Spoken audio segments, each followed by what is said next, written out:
Okey, probability ni pun saya akan lajukan sedikit. Sama je dengan yang lain. Cuma saya nak tengok yang ini ni. Ruang sampel. Sample space. Okey. Boleh kita sambung ya pelajar-pelajar sekalian? Boleh. Boleh. Itu macam mana belajar? Ini sonok mengajar dekat MRSM ni. Semangat tu lain. Boleh go. Okay, kita tengok soalan ni. Kalau kamu perasan soalan ni dalam bahan yang saya bagi tu, kamu dah dapatkan bahan ni kan? Dalam bahan saya bagi tu, soalan gambar rajahnya sama je. Kenapa saya buat sama? Supaya saya nak bagi kamu nampak perbezaan setiap satu situasi. Okey? Kamu tengok soalan ni. Dia kata dalam kesemua kad ini dimasukkan ke dalam sebuah kotak. 2 kad dipilih secara rawak, satu per satu tanpa dikembalikan. Itu yang BM je lah. Kalau yang English ni dia kata, one at a time without being written. Itu penting tu, word, the keyword tu. Dia ambil satu persatu, tak dikembalikan. Jadi apakah pasangan-pasangan kad yang mungkin? Yang pertama, saya mungkin cabut, saya ambil 2 kad. Mungkin saya dapat 2 dan 3. Kali pertama dapat 2, saya pegang. Sebab saya tak masukkan balik. Dia kata dah, tanpa dikembalikan. Without written. So kita pegang. 2 mungkin pasangan saya adalah 2 dengan 3. Tu saya dapat pasangan pertama 2, 3. Yang kedua mungkin 2, 4. Yang ketiga mungkin 2, 5. Yang keempat mungkin 2, 6. Saya nak tanya kamu, berlaku tak 2, 2? Saya dapat kad pertama 2, kad kedua pun 2. Tak. Kenapa tak? So dia tak akan balikan kad 2 tu balik dalam kotak. Betul. Itu keyword dia. Sekiranya tanpa dikembalikan, kamu takkan dapat pasangan yang sama. Okey? Selepas habis 2, 6, kita return balik semua dalam kotak, kita mula cabut dengan 3 dulu pula. Mungkin 3, 2. Okey? Mungkin 3, 4, 3, 5, 3, 6. Tak ada 3, 3. Sebab tanpa dikembalikan. Mungkin ada 4, 2, 4, 3, 4, 5, 4, 6. Mungkin 5, 2, 5, 3, 5, 4, 5, 6. Dan yang terakhir mungkin 6, 2, 6, 3, 6, 4, 6, 5. So ada 20 kemungkinan pasangan yang terhasil. Untuk kes tanpa dikembalikan. Ini kamu pandai buat line spam, kamu akan dapat 2 markah. Yang kedua, masih lagi sama. Cuma kali ini, satu kad dipilih secara rawak dan kemudian dikembalikan sebelum kad kedua pula dipilih. Agak-agak kamu, adakah ruang sampelnya masih sama? Atau saya perlu buang? Ataupun saya perlu tambah lagi? Apa perlu saya buat? Perlu tambah. Tambah apa tu? Tambah apa? Apa lagi pasangan yang mungkin berlaku? Selain daripada 20 pasangan ni. Apa lagi pasangan yang mungkin berlaku? 2. Yes. Sebabkan dia dikembalikan, maka dia mungkin dapat 2, 2, 3, 3, 4, 4, 5, 5, 6, 6. So dia ada dekat situ, dia dah jadi 25 kemungkinan. Okay, next. Situasi yang rajah yang sama, kad yang sama, situasi sahaja berbeza. Sekarang ini 2 kad dipilih serentak secara rawak.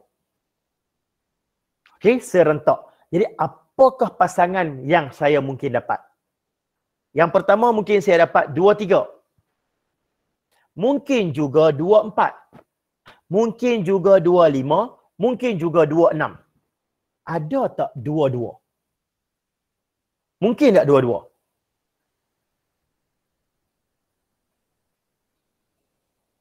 Sekejap cepat. Ada kemungkinan tak saya dapat 2 dan 2? Tak. Tak. Sebab kita ambil serentak kan. Tak berlakulah 2, 2 tu. Okay, so habislah sampai 2, 6. 3 pula. Kita akan sambung dengan 3 apa pula?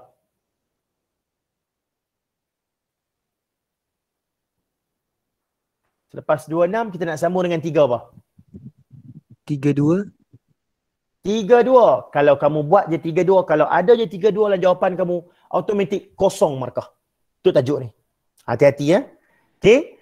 Kita kena jawab 3, 4. 3, 2 tak ada. Sebab apa? Sebab terma yang digunakan dekat sini adalah serentak. Simultaneously. Bila sebut serentak, bermaksud kamu masukkan tangan dalam kotak, kamu angkat 2 kad serentak. Katakan yang kamu angkat tu nombor 2 dengan nombor 3. Kamu hanya dibenarkan baca dalam satu bentuk saja. Sama ada 2, 3 atau 3, 2. Tak boleh baca 2 kali. So kalau macam ni, saya dah baca dah 2, 3. Maka saya tak dibenarkan baca 3, 2. Kalau ada pelajar lain yang buat 3, 2, boleh. Tapi dia tak boleh ada pula 2, 3. Itulah bezanya kalau serentak. Mesti tak boleh ada pasangan yang berulang. 2, 3 tak boleh ada 3, 2. Dia terus kepada 3, 4, 3, 5, 3, 6. Bila 4 pun sama, tak boleh ada 4, 2. Tak boleh ada 4, 3. Dia terus 4, 5, 4, 6. 5 pula hanya ada 5, 6. 6 langsung tak ada. Sebab semua pasangan-pasangan 6 dah ada dah. Maka inilah jawapan dia, kamu akan dapat 2 markah. Jelas tak bahagian ni? Jelas tak bahagian ni? Jelas cikgu. Jelas. Okay. Jelas. Ingat dia punya keyword dia, dikembalikan, tanpa dikembalikan, serentak. Ini keyword-keyword yang penting ni. Itu kalau melibatkan kad. Ini pula melibatkan nama. Yang ini yang saya cakap tadi ni. Kepada pelajar yang tadi, saya lupa siapa tertanya tadi. Kalau dapat macam ni, Aizat, Badrul, Ching, Eza, Fazura, Gani, Haliza, Jasmita. Nak tulis nama panjang. Boleh tak nak buat ringkasan? Topik teori graf saya tak berani cakap sebab belum lagi exam. Tapi kalau tajuk ni saya kata boleh buat sebab pernah ada dalam exam. Kamu wakilkan Aizat sebagai A, Badrul sebagai B, C, E, F, G, H, J. Setiap nama dengan satu huruf pertama dalam namanya. Tiba-tiba katakan ada lagi seorang nama Azman. A juga. Maka masa ni kamu tak boleh wakilkan, Azman A nak wakil. Taklah huruf apa yang tak ada. Taklah huruf Z ke. Tak boleh. Sebab kita bila kita ambil huruf di depan, semua kena ambil huruf di depan. Jadi apabila ada 2 A, terpaksalah tulis nama penuh. Tak boleh wakilkan. Tapi jangan risau, soalan SPM selalunya memang nama-nama yang digunakan adalah nama-nama yang berbeza. Dia orang pun dah tahu dah standard pelajar macam mana. Okey. Setiap sekolah perlu memilih seorang pelajar lelaki dan seorang pelajar perempuan bagi mewakili sekolah masing-masing dalam acara bergu campuran dalam kejohanan badminton. Senaraikan ruang sampel dan kemudian nyatakan kebarangkalian Gani berpasangan dengan Fazura. Nyatakan alasan anda. Okey, Aizat dulu. Boleh tak Aizat berpasangan dengan Badrul? Boleh tak Aizat berpasangan dengan Badrul? Tak. Kenapa tak? Alasan please. Sebab dia nak seorang pelajar lelaki dengan seorang pelajar perempuan. Betul, tak boleh laki-laki. Dia mesti laki dan perempuan. Jadi AB tak ada, dia terus kepada AC. AE, AF. Iaitu seorang lelaki dan seorang perempuan. Boleh tak Aizat nak berpasangan dengan Haliza? Aizat lelaki, Haliza perempuan. Boleh tak? Boleh. Boleh. Anda yakin? Tak. Kenapa tak pula? Sekolah lain-lain.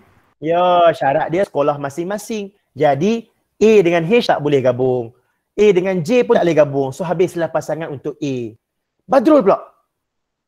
Badrul dengan A pun tak boleh juga sebab sama-sama lelaki. Jadi Badrul kena B, C, B, E, B, F. Seterusnya. C. Kita dah ada AC, boleh tak kita nak buat CA? Dalam soalan ni, kalau soalan tadi tu yang guna kad-kad tadi tu, kalau serentak, tak boleh ulang. Kalau tak dikembalikan tu boleh ulang. Yang ini dia tak sebut pun kembali tak kembali, dia tak sebut pun serentak. Simultaneous tak sebut pun. So, AC boleh buat tak CA? Boleh buat tak CA? Kenapa? Lagu sama. Nah, okey, bagus. Sebenarnya dalam soalan yang melibatkan nama, Yang pertama, kamu kena kenal dulu. Soalan ni ada berapa tugasan? Soalan ni hanya menyediakan satu tugasan, iaitu kena cari pasangan, kemudian main badminton. Itu je kerjanya. Jadi apabila ada satu tugasan, maka tiada pengulangan. Bila dah ada AC, tak boleh ada CA.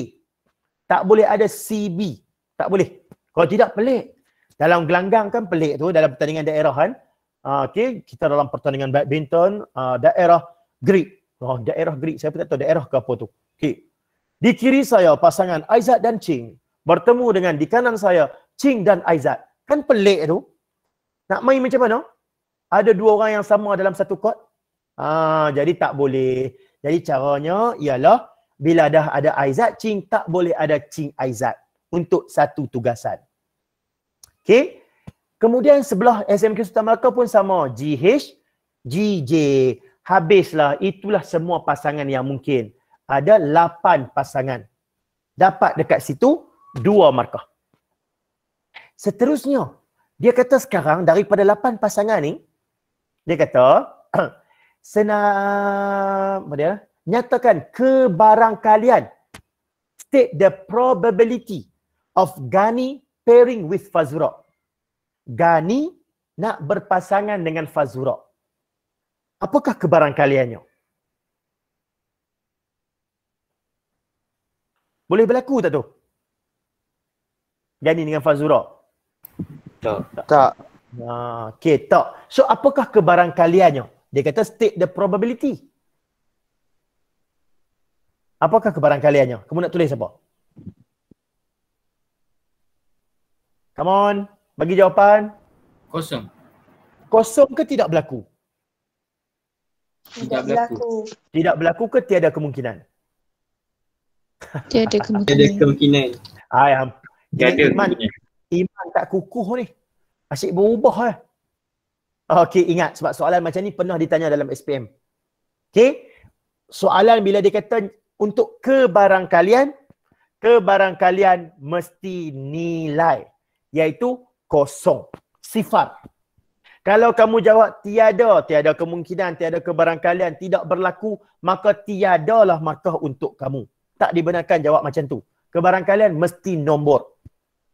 Okey? Kosong, K-O-S-O-N-G pun tak boleh. Sifar boleh. Sebab sifar walaupun hejaan, dia membawa maksud nilai yang tiada apa-apa. So, masih lagi boleh dapat. Okey. Dan dia minta alasan. Soalan macam ni pernah keluar dalam SPM, hampir miriplah macam ni. Ada pelajar jawab apa kat saya tahu? Kerana mereka bergaduh. Janganlah buat satu alasan yang tak logik. Alasan biar logik daripada situasi. Bergaduh tak bergaduh kita tak tahu. Yang penting kerana mereka berbeza sekolah. Kamu baru dapat 2 markah. Okey, so saya nak lajukan sikit lagi. Kamu tengok yang ni pula. Ini sama juga Aizat, Badro, Ching semua ni. Dia nak seorang lelaki, seorang perempuan. So AC, AE, AF. BC, BE, BF. Sekarang soalannya boleh patah balik tak? C, A. Boleh patah balik atau tidak? Kita tengok berapa tugasan. Dalam soalan ni dia kata, okay, dipilih untuk bertugas pada perhimpunan koko sekolah. Pelajar pertama perlu menjadi MC, pengurusi majlis. Manakala pelajar kedua kena jadi, kena tarik bendera. Okay, ada 2 tugasan dekat situ. Pelajar pertama kena buat lain, pelajar kedua kena buat lain. Jadi apabila ada 2 tugasan, maka boleh ulang. Boleh ulang, tidak ada masalah. Okey, so kita ulang je. Bila dah ada AC, kita ulang jadi CA, CB, EA, EB, FA, FB. Boleh ulang. Sebab ada 2 tugasan. Okey, boleh faham dekat situ? Macam mana nak ulang, macam mana tak boleh ulang tu? Jelas Jelas. Kalau jelas, saya nak masuk kepada soalan yang melibatkan ni, tree diagram. Tree diagram ni pun selalu menjadi pertikaian juga ni. Jom kita tengok. Soalan ni tanya, hitung kebarangkalian sebatang pen merah kebarangkalian sebatang pen merah dalam sebuah kotak yang dipenuhi dengan ratusan batang pen ialah 2/11. Okey, 2 batang pen dipilih secara rawak. So dia pilih yang pertama ni, cabang yang pertama ni kita kata pilihan pertama, yang belakang ni pula pilihan kedua. Lengkapkan gambar raja pokok di ruang jawapan. Dia suruh kita lengkapkan dalam kotak-kotak ni nak letak apa. Yang ni pun ramai yang keliru ni. Nak letak apa? Okey, pertama sekali. Kamu kena tengok. Okey, pertama sekali kita tengok nak dapat pen merah 2/11. Bukan pen merah, mestilah pelengkap kepadanya. Iaitu 1 tolak 2/11.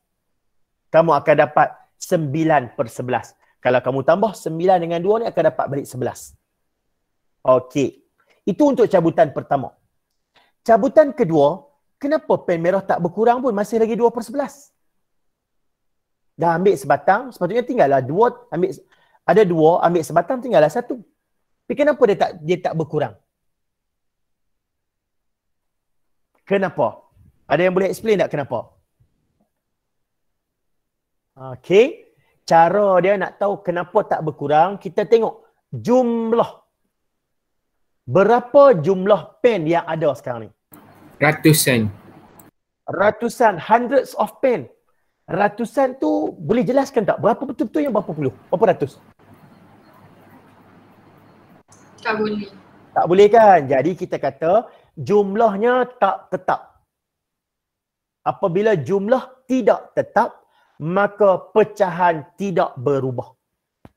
So kekal saja 2/11, kekal 2/11. Manakala yang bukan pen merah ni 9/11, dekat atas ni pun 9/11. Dekat bawah ni pun 9/11. Kamu dapat 1 markah. Okey, dah siap semua ni. Sekarang soalan dia kata apa dia? Hitung kebarangkalian bahawa sekurang-kurangnya sebatang pen merah dipilih. At least one red pen is selected. Bila dia kata at least one, bermaksud ada 2 batang pen merah pun okey. So cabang yang pertama, katakan mula-mula dapat pen merah. Kemudian dapat lagi pen merah. Okey tak? Dia nak sekurang-kurangnya, yang pertama dapat pen merah, yang kedua pun dapat pen merah. Okey tak? Okey. Okey, so kita akan ambil 2/11 darab 2/11. Sebab 2 batang pen merah. Pen merah dengan pen merah. Tu kebarangkalian yang pertama. Kalau yang pertama kita dapat pen merah, yang kedua dapat bukan pen merah, boleh tak? Dia tak cakap pen merah tu yang pertama ke yang kedua, yang penting ada pen merah. Jadi yang ini boleh tak? Boleh. Boleh, iaitu mungkin merah dan biru. So darab lagi 2/11 darab 9/11. Mungkin juga yang mula-mula dapat tu bukan pen merah. Kemudian baru dapat pen merah. Boleh juga. So yang ini 9/11 darab 2/11. Iaitu biru dulu baru kemudian merah. Yang last kali saja tak boleh ya, sebab yang last kali ni yang mula bukan pen merah, yang kedua pun bukan pen merah. So yang tu tak layak. So kamu pandai buat macam ni, kamu dapat dah 1 markah. Di setiap kebarangkalian ni kamu tambah di tengah-tengah dia macam tu. Kamu dapat 2 markah. Tahu bahawa di dalam cabang yang sama darab, di antara 2 cabang kena tambah. Dan kamu selesaikan gunakan kereta, kamu akan dapat 40/121. Dapat 4 markah. Okey, alternatifnya kamu boleh buat 1 tolak bukan pen merah darab bukan pen merah. Ni, kita kira yang bukan pen merah ni 9/11 darab 9/11, 1 tolak nilai tersebut. Dapat yang sama 40/121. Full marks 4 markah. Ada soalan nak tanya tak bahagian ni? Ada tak? Ada tak?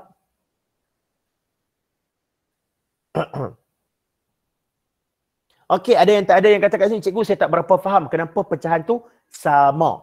Okey, mudahnya macam ni ya Ulia.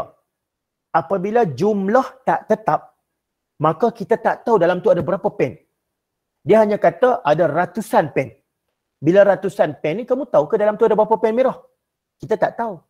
Jadi apabila kita dapat yang pertama tu, dia cuma bagi terus je. Kebarangkalian nak dapat pen merah 2/11. Jadi kamu tak bolehlah kurangkan jadi 1/10, tak boleh lah. Sebab kita tak tahu ada berapa jumlah sebenar dalam bekas tersebut. Okey, untuk lebih faham, kita tengok contoh yang ni, sambungan dia. Okey, tengok yang ni pula. Yang ini mirip dengan soalan yang sebelum ni. Cuma sekarang dia kata apa dia? Dalam sekotak bekas terdapat 12 batang pen yang terdiri daripada 7 merah, 5 biru. So sekarang jumlah dia 7 merah, 5 biru. Kita tahu dalam tu ada berapa banyak pen merah, ada berapa banyak pen biru. Dan kita tahu juga jumlah penuhnya adalah 12. Jadi jumlahnya tetap. Bila jumlah tetap, maka pecahan akan berubah. Kenapa? Sebagai contoh, kali pertama cabut dapat pen merah. Jadi pen merah ni 7 daripada 12 batang. Sebab tu 7/12. Dah cabut satu pen merah, maka pen merah dalam tu tinggal lagi berapa? 6. Tinggal lagi 6. Jadi pen merah bukan lagi 7, pen merah tinggal 6 je. Dan dalam kotak tersebut tinggal berapa jumlah batang pen? 11. Dah kurang satu, bukan lagi 12 dah, tinggal 11. Jadi berapa kebarangkalian nak dapat pen merah? Mestilah bilangannya iaitu 6, dah buang satu tadi, per dengan jumlah pen yang ada sekarang iaitu 11, 6/11. Sebab kita tahu dalam kotak tu ada berapa. Bila tahu, maka bilangannya kita boleh kurang-kurangkan. Mungkin juga kita dapat, selepas pen merah yang pertama, kita dapat pen biru yang kedua. Bila nak dapat pen biru yang kedua, pen biru masih lagi ada 5, tak terganggu. Pen merah dah buang satu, tinggal 6. Maka biru akan dapat 5 per jumlah yang terkini, iaitu 5/11. Okey, sebaliknya dalam situasi yang lain, kemungkinan yang pertama tadi cabut dapat warna biru. Bila dapat warna biru, biru itu 5/12. Untuk cabutan kedua, dia dapat pen merah. Katakan, nak dapat pen merah. Nak dapat pen merah sekarang, biru dah cabut satu, tinggal 4. Jumlah dah jadi 11. Jadi berapa pen merah, berapa pecahan pen merah sekarang? 7/11. Yes, 7/11. Berapa pecahan untuk pen biru?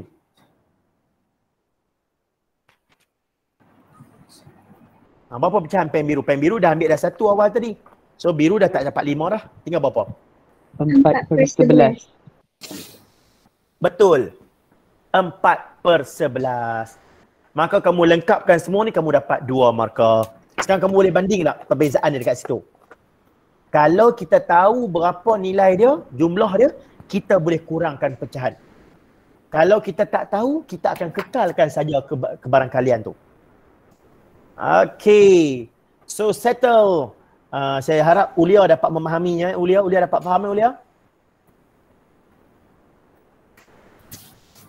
Okay. So sekarang ni dia minta sekarang hitung kebarangkalian pen yang kedua ialah pen biru. Dia tak kisah pen pertama, yang penting pen kedua warna biru. Mana cabang yang pen kedua dia warna biru? Dia mesti merah biru atau biru-biru. Tu je. Yang lain tak boleh. Sebab syarat dia yang belakang mesti biru, yang kedua mesti biru. So cabang yang pertama ni 7/12 darab 5/11, iaitu merah kemudian biru. Ditambah dengan cabang yang kedua ni iaitu 5/12 darab 4/11, iaitu biru-biru. Di tengah-tengah ni letak simbol apa ni? Tambah. Tambah, letak tambah. Kamu selesaikan, kamu akan dapat 5/12. Settle, itulah tajuk kebarangkalian. Ada sebarang soalan tak nak tanya? Saya ada soalan. Silakan. Okay, from the previous question, kan dia ada suruh listkan sample space kan? Okay, sample space tu, curly bracket tu kita kena bubuh ataupun tak? Okay, curly bracket tu kamu letak tak apa, tak letak pun tak apa. Oh, so okay. markah tak efek lah situ. Tak efek. Yang pentingnya yang kurungan. Sebab kurungan tu ada tahun dia minta kurungan kena ada. Ada tahun contoh yang tadi macam Aizat dengan apa nama tadi, Aizat dengan Ching AC. Ada tahun kalau kamu buat AC, koma, AE, koma, AF, diterima. Ada tahun dia letak syarat mesti kena ada kurungan, mesti kena ada koma. Jadi pemarkahannya berbeza setiap tahun.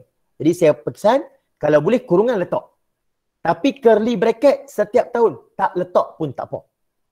So maksudnya kat situ tetaplah tak letak pun tak apa, nak letak lagi bagus. Maksudnya kamu ikut betul-betul follow apa yang kamu belajar dalam kelas. Okay, thank you. Sama-sama. Next question. Cikgu. Yes, saya. Kalau tadi kita list sample space, Okay. saya cari pair guna tree diagram and jawapan saya dalam tree diagram boleh ke? Boleh. Kamu boleh guna tree diagram, kamu boleh buat jadual, kamu boleh list, semua boleh. Okay. Bagus. Soalan yang bagus pun.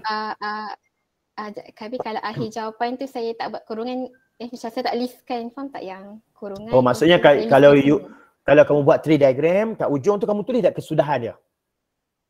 Kalau saya tak tulis macam ni? Kalau tak tulis tak dapat. Kalau tree diagram kan contoh macam ni lah kan. Macam yang soalan di depan kamu ni sekarang, katakanlah ini tree, kamu nak buat macam ni tree diagram. Bila kamu buat macam ni, dekat ujung kamu mesti kena tulis MM, maksudnya merah-merah. Sini pula MB, merah-biru. Ini pula BM, biru-merah. Sini pula BB, biru-biru. Kamu wajib kena letak kesudahan. Sebab kesudahan itulah kita katakan list sample space. Kalau kamu berhenti dekat cabang macam ni je, kamu tak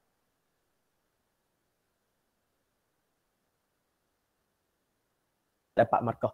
Kami anggap itu baru jalan kamu tu sangat bagus. Okey, terima kasih. Okey, sama-sama. Alright.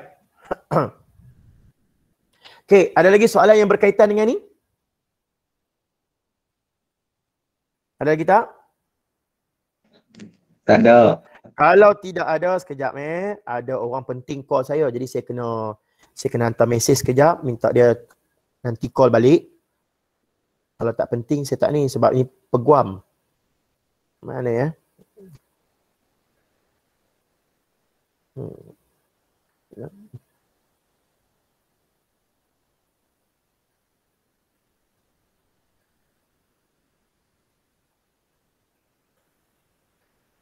Okay, hantar. Okay, settle. Alright. So selesai. Selesai yang ni saya nak skip sebab mudah je. Saya nak terus kepada soalan akhir dia. Soalan ni. Soalan ni ramai juga yang tak boleh jawab ni. Kamu tengok. Dia kata sekarang kebarangkalian John J dan Nancy N membeli nasi goreng masing-masing ialah 5/9 dan 2/5. Okey, soalan dia, hitung dan wakilkan kebarangkalian John dan Nancy membeli nasi goreng pada hari kantin itu dengan melengkapkan gambar rajah van di ruang jawapan. Dia nak kamu lengkapkan setiap ruang ni dengan nilai-nilai kebarangkalian. Kamu lengkap 4 kawasan, 1, 2, 3, luar ni 4. Kamu dapat 4 markah. So kamu perlu susun, kamu perlu masukkan dengan nilai yang tepat. Soalan dia bagi dekat sini, John 5/9. So ini John, bulatan John tu, satu bulatan tu 5/9. Kemudian Nancy 2/5. Satu bulatan merah itu 2/5. So soalan saya, berapakah nilai yang kita nak letak dekat tengah-tengah ni? Di antara persilangan antara John dan Nancy. Berapa kita nak letak nilai kat situ? Yes. Persilangan, intersection, kita kena darab. So 5/9, okay, times 2/5. Darab saja kamu dapat jawapan dekat situ adalah 2/9. So ruangan di tengah tu mesti darab kiri dan kanan. Okay, sekarang berapa pula nilai dekat sini? Dekat John sahaja ni. Ruangan ni saja. Tak termasuk dengan 2/9 ni. Berapa dekat sini? Macam mana nak kira? Satu bulatan lengkap 5/9. Tengah-tengah ni 2/9. Jadi sini berapa? Operasi apa kita nak buat? 3/9. Ya, kita tolak. 5/9 tolak 2/9. Iaitu 3/9. Sama juga untuk Nancy. Okey, keseluruhan bulatan ini 2/5. Nak dapat sebelah kanan ni sahaja kena tolak. 2/9 tolak 2/5 tolak 2/9. Jawapannya 8/45. 3 ruangan kita dah isi. Sekarang ruangan yang terakhir. 3 ruangan tu 3 markah dah. Ruangan yang terakhir dekat luar ni. Berapa kita nak isi dekat sini? 1 tolak semua possibility dalam. Betul. 1 tolak 3/9 tolak 2/9 tolak 8/45. Dan jawapan yang kamu dapat adalah 2/45. Jadi daripada ni kamu akan dapat 4 markah. Di soalan ni juga dia boleh kembangkan lagi tau. Maksudnya kalau dia tanya, berapa kebarangkalian John sahaja beli nasi lemak? Beli nasi goreng? Berapa John sahaja? Berapa kalau John sahaja? John sahaja 3/9. Kalau soalan tanya berapa kebarangkalian John beli nasi lemak? Beli nasi lemak lagi. Berapa kebarangkalian John beli nasi goreng? 5/9. Itu John. Tapi berapa John sahaja? Bila John sahaja 3/9. Berapa Nancy? Nancy 2/5. Okay, Nancy 2/5. Tapi kalau Nancy sahaja, Nancy only 8/45. Berapa kebarangkalian John dan Nancy? Tengah-tengah ni dan. Okay, berapa kebarangkalian kedua-dua John dengan Nancy, dua-dua tak beli nasi goreng? Berapa kebarangkalian dia? 2/45. 2/45.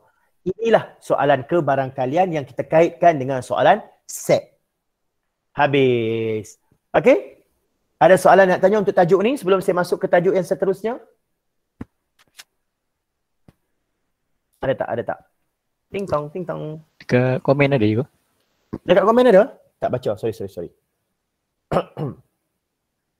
Dekat komen. Komen dia kata, cikgu yang 3/9 tu kita tak payah kecilkan dia jadi 1/3. Tak payah, tak apa, tak kisah. Okey. Untuk tajuk dalam banyak-banyak tajuk kebarangkalian dia special. Kamu boleh permudahkan, kecilkan pecahan ataupun kamu boleh tinggalkan macam itu sahaja. Tidak ada masalah. Tapi untuk tajuk ni je, probability saja. Tajuk lain semua wajib permudah. Kalau 3/9 kena tulis 1/3. Tak tulis 1/3 tak dapat markah. Okey, soalan kebarangkalian sahaja. Alright, next ada lagi soalan?